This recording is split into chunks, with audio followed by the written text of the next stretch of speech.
Para hablar de este tema, quiero saludar a Ernesto Castañeda, director del Laboratorio Migrante y del Centro de Estudios Latinoamericanos de American University. Está en pantalla, bienvenido y buena tarde. Hola, muy buena tarde. Ernesto, escuchabas allí, creo que atentamente, al presidente Donald Trump leer un parte, él decía hoy, una reseña biográfica de lo que ha sido la vida de Kilmar Abrego García en territorio estadounidense. ¿Qué opinas tú de lo que ha dicho el presidente Donald Trump? De alguna manera hay allí un sustento de que esta persona no tenía un buen comportamiento en territorio estadounidense, que violó las leyes incluso. Eso es clave, lo que decías, de que leyó una parte.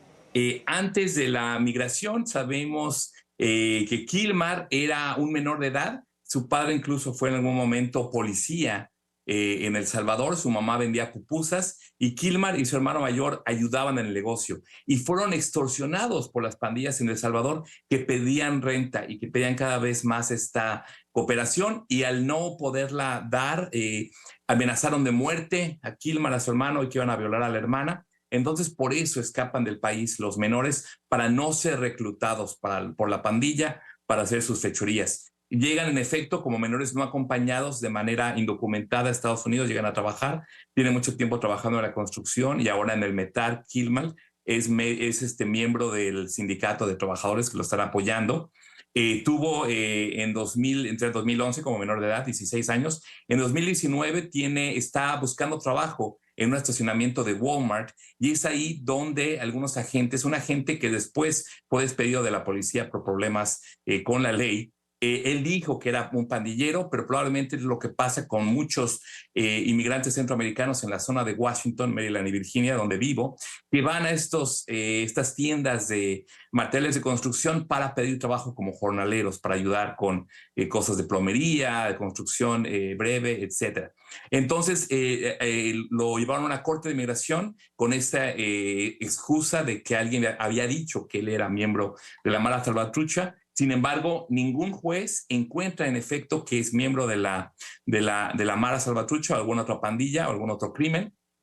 Y después, en su siguiente corte de inmigración, el gobierno americano, durante el gobierno de Trump, 2019, le da una protección de deportación que, aunque no le da el estatus de asilo ni un estatus para la ciudadanía o la residencia, lo protege de que el gobierno americano lo pueda deportar de nuevo a El Salvador. Entonces, nunca fue comprobado que había sido miembro de la pandilla MS-13 o Mara Salvatrucha. Lo habían acusado, pero nunca fue encontrado culpable. Entonces, no es miembro encontrado, no es terrorista, no debió haber sido deportado a El Salvador. Incluso el abogado que representaba al gobierno dijo en la corte que había sido un error. Entonces, por esos hechos, ese va a ser un caso muy sencillo de regresarlo. Tenía protección de deportación del gobierno de Trump, tenía el abogado representando al gobierno de Trump, dijo que había sido un error. Por eso los demócratas dicen que hay que regresarlo a él a Estados Unidos para que lleve su caso, su vida acá, y después ver todos los casos de los demás salvadoreños y venezolanos que tampoco se les comprobó en una corte que eran miembros ni del Tren de Aragua ni de la Mara Salvatrucha. Y por último, la mujer ha estado hablando por él, ha estado hablando en los medios, ha estado abogando por él y ha dicho que sí, ella hizo esa demanda por posible violencia doméstica porque su pareja anterior había sido violenta con ella, no quería que pasara algo más con Kilmar. En este caso hubo una noche donde pelearon, pero después ella dejó los casos, el caso se cerró y han sido una pareja que tienen 3 hijos, 2 con epilepsia, 1 con autismo, y pues se ve en las cámaras, se ve con las palabras que se quieren mucho. Y eso ya quedó en el pasado, por una terapia y demás, y no es un matrimonio perfecto, no estamos hablando de un santo, sino de una persona que no se llevó su debido proceso, y de eso no está hablando Trump. Pero algunas palabras que han usado ya... Es decir, Ernesto, ¿tú crees que un mal procedimiento, esa etiqueta de pandillero viene del policía, del efectivo policial que hace el procedimiento en ese supermercado? Así es, por eso están los documentos donde dice esa argumentación. Sin embargo, ningún juez lo aceptó, ni ningún juez dijo ya, depórtenlo a El Salvador. Eso no fue lo que pasó. Ahora, ¿qué hay de esos datos que están en los procedimientos o en los documentos judiciales que han sido públicos en las últimas semanas, que hablan de que él tenía fajos de dinero cuando fue detenido? No es claro, porque esa es Ajá. la declaración que hizo el policía, pero después el policía ya no trabaja para el poco después fue encontrado que estaba dándole dinero y información a una trabajadora sexual y lo despidieron. Y por alguna razón la corte no usó esa evidencia para decir que él en efecto era miembro de la pandilla. Entonces no sabemos qué pasó, pero esa declaración no fue declarada como suficiente para decir que él en efecto era miembro de la Nueva Salvatrucha y lo pueden haber metido a la cárcel si había tenido un crimen, lo pueden haber deportado en ese momento, pero no lo hicieron.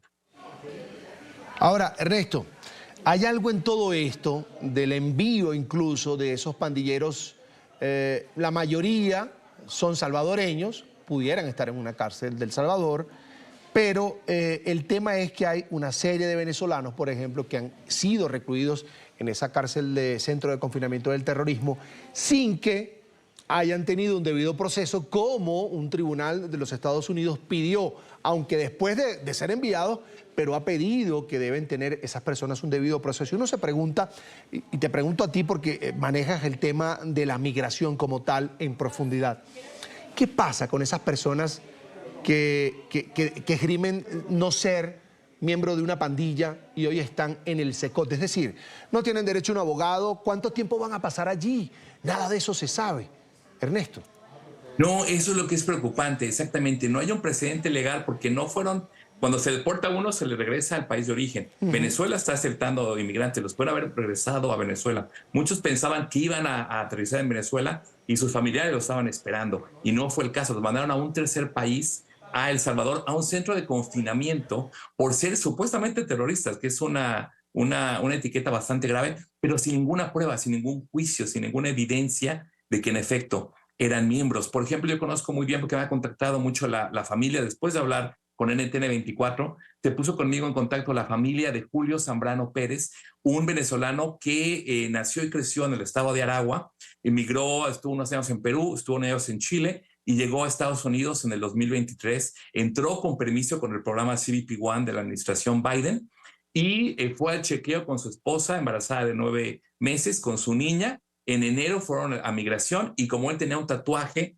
con su nombre, Julio, una corona y un tatuaje en esta mano de una rosa con billetes de dólares que formaban la rosa, que se hizo ese tatuaje cuando él tenía 15 años en Venezuela como joven, de moda. Y entonces por era de Aragua, porque tenía tatuaje, ya dijo el gobierno, el agente de ICE, que era miembro del tren de Aragua, y eventualmente lo mandaron en este avión al SECOT y su familia no ha podido hablar con él desde el 15 de marzo. Está incomunicado, sin acceso a un abogado, sin poder hablar con su familia y la familia no sabe si está bien, si está mal, y ningún derecho ni en El Salvador, ni derecho internacional, ni se está siguiendo la ley americana. Por eso es tan preocupante esta serie de casos. Ernesto, en el caso de Kilmar Abrego García y otros más, hay procesos judiciales en marcha en los Estados Unidos.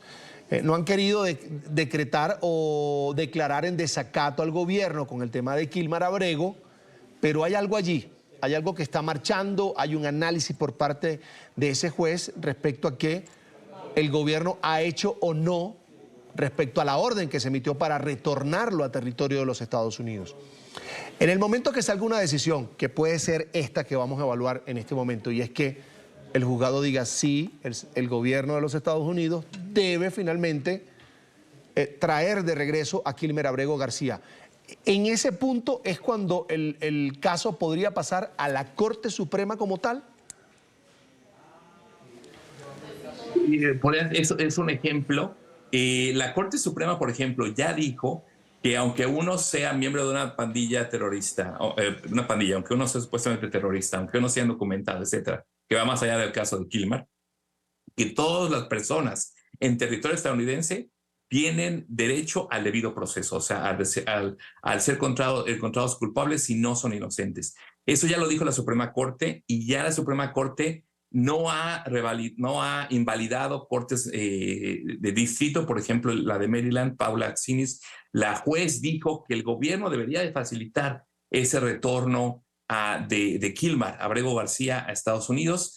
Dijo que no estaba en contra, pero entonces, y en esa decisión dijo que era el Ejecutivo que tenía control sobre las relaciones internacionales. Entonces se agarró de eso la administración de Trump durante la visita de Bukele a la Casa Blanca para decir que la Corte Suprema había fallado a favor de ellos. Pero el resto de la opinión ya da a entender de una manera un poco tibia que hay que regresar a Kilmer. Y hubieron ayer y antier otros jueces federales que igual dijeron que no se había hecho el debido proceso, y otro juez, Boasberg de Washington, dijo que la administración Trump, y quiere ver qué agente del gobierno en particular violó su declaración cuando dijo que esos aviones que estaban en el aire o que no habían salido a El Salvador y a Honduras, que tenían que volver a Estados Unidos, y no siguieron esa orden, y ya está buscando probablemente poner un desacato. Entonces la Corte Suprema ha estado ya interviniendo de manera indirecta,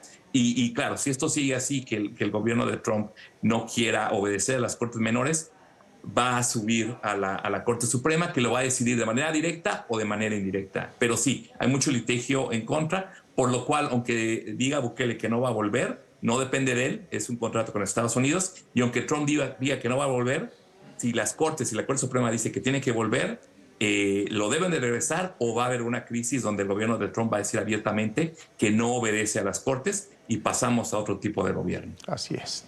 Ernesto Castañeda en pantalla, director del Laboratorio Migrante y además del Centro de Estudios Latinoamericanos de American University. Ernesto, como siempre, un gusto. Buena tarde. Será hasta la próxima. Gracias. Buenas tardes. Hasta pronto.